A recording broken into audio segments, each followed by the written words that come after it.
next one, and this is a big one. Chargers wide receiver Mike Williams is out for the season with torn ACL. Hey man, this is a damn. Damn. So, seeing that Davon's favorite player, Keenan Allen, is the number one wide receiver. Who is the better fantasy wide receiver 2 option behind Keenan Allen? Joshua Palmer or Quentin Johnston? Ooh, quiet. Got quiet up here. Well, I drafted Quentin Johnston in this league. I think that Johnston has the potential to be a sleeper. Palmer didn't show me that much last year, and he had more than enough opportunity to really seize that role because Mike Williams, he pretty much did what he did last year, got hurt.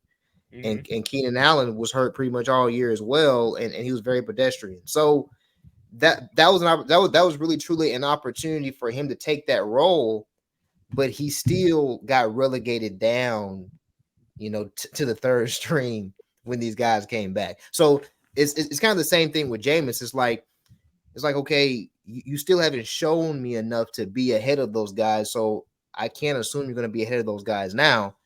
And the Chargers drafted Johnston high, and so because I think they knew something. So I'm a Johnston believer, man. I'm a Johnston believer going into this. Look, I ain't gonna say much, but you know what I'm about to do. Wake up! Wake up! Wake up! Wake up! Wake up! Wake up out of your sleep! Wake up! Yeah, I got him in our standard league, Sean. So I need him to wake up. Good trade. I need a trade bait, man. Look, I got all these good wide receivers. You're gonna have to tell them about that first trade request you sent me this week that I thought was absolutely disrespectful. Yeah, I'm not surprised. I'm not surprised at all. Hey, Sean, he knew. He knew better. Look, you start low and then you go up. Because I was, you got to be hungry. I was hungry, man, But we'll talk about that later.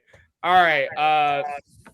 Honestly, I think Quentin Johnston's got the best opportunity, to be honest with you. Like Vaughn said, Joshua Palmer's already had his time to show what he could do. When Mike Williams was hurt last year, he didn't impress too much.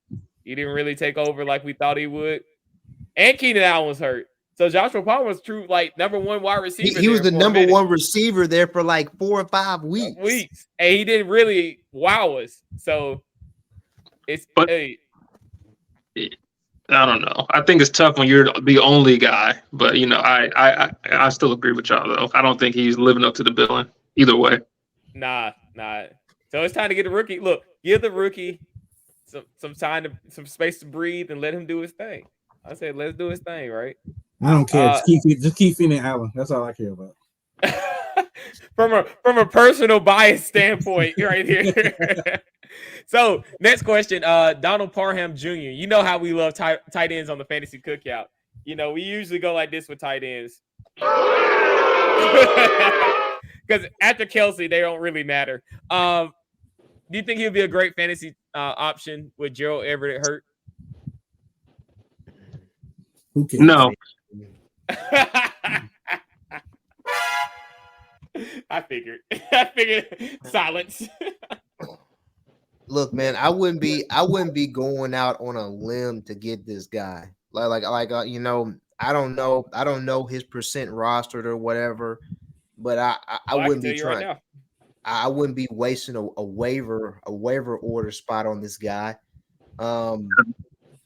I just wouldn't be. Look, if you need a tight end and he's available, get him. Otherwise, forget about it because it's just not going to be relevant. But you have other options that's less than 50% rostered. And if you checked out my weekly fantasy waiver wire picks, you would know Zach Ertz is one of those people because it looks like, Josh Dobbs is hanging on him. But Donald Palmer, he's owned in 9% of leagues in fantasy and Yahoo. So, yeah, not a lot. it went up 8%. It went up 8% this past week.